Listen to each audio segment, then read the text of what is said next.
And what is the most useful thing that I need for my self-discovery? Before you proceed to anything that uses the word me or mine, you have to come to the word I. The scriptures put it this way: aham comes before mam. I comes before me or mine or whatever. So what am I searching as comes much before what I am searching for. Who are you in the search will decide what is it that you get in the search. So we are often looking out for stuff without questioning who is it who is looking out. What am I looking out as? What is the identity I have accorded myself? And we have a great freedom in that, Identities are not compulsive. We have a choice. And that's the fundamental freedom of consciousness, to decide what it must be. And therefore, because that's the fundamental freedom. So the fundamental problem then is to not to exercise that freedom, that choice. And most of us just do not exercise that freedom.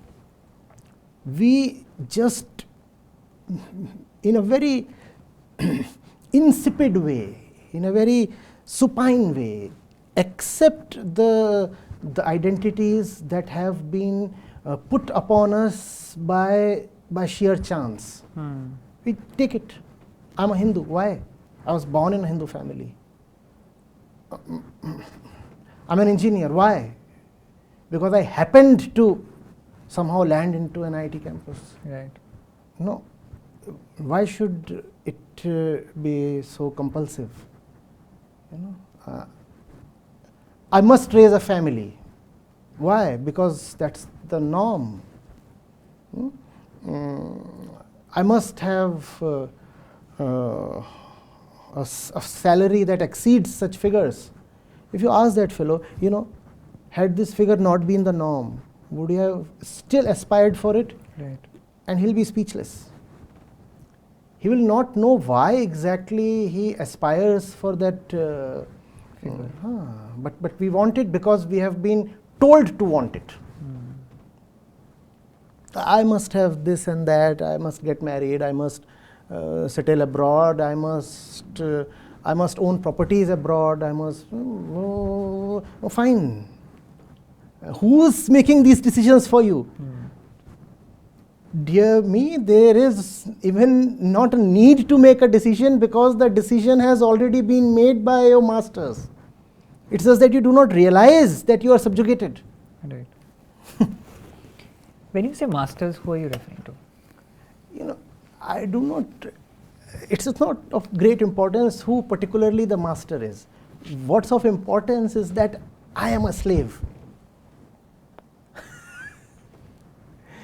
When you are incarcerated in a jail, does it really matter who the jailer is? And the jailers come and go.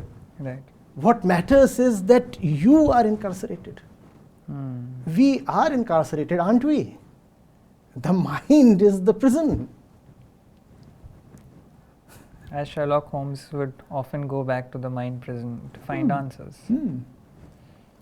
Do we really have freedom of mind? I mean, it doesn't matter whether we are coming from an IIM or a Harvard or whatever place, engineering, management, humanities, how does it matter? Is there freedom of mind? And if the mind is not free, then are we really distinct from animals? If we are to operate in a conditioned way, how do we then afford to call ourselves sapiens?